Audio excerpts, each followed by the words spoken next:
Okay guys, ramai yang tak faham apa itu MOVA. Okay, sebenarnya MOVA ni adalah satu agensi untuk cashback. Jadi yang lebih penting yang dapat cashback adalah kita sebagai pengguna. Sebelum ni yang dapat influencer. Tetapi ini kita sebagai pengguna, kita membeli, kita dapat cashback. Cara macam mana nak dapatkan cashback? Iaitu kita kena download apps MOVA.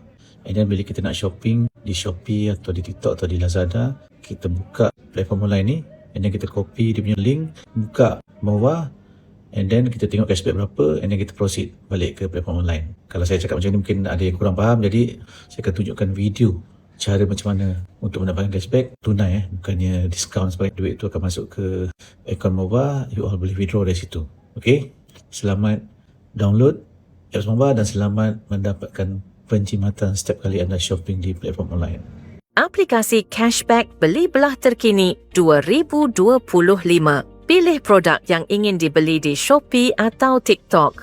Klik butang kongsi di sini, kemudian klik salin pautan. Seterusnya, buka aplikasi MOVA dan tekan benarkan tampal. Anda akan nampak jumlah pulangan tunai di sini. Kemudian klik ini untuk kembali ke Shopee, buat pesanan dan lengkapkan bayaran.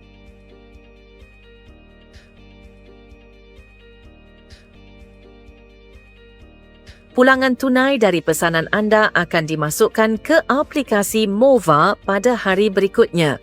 Setelah pesanan selesai, anda boleh keluarkan wang tersebut.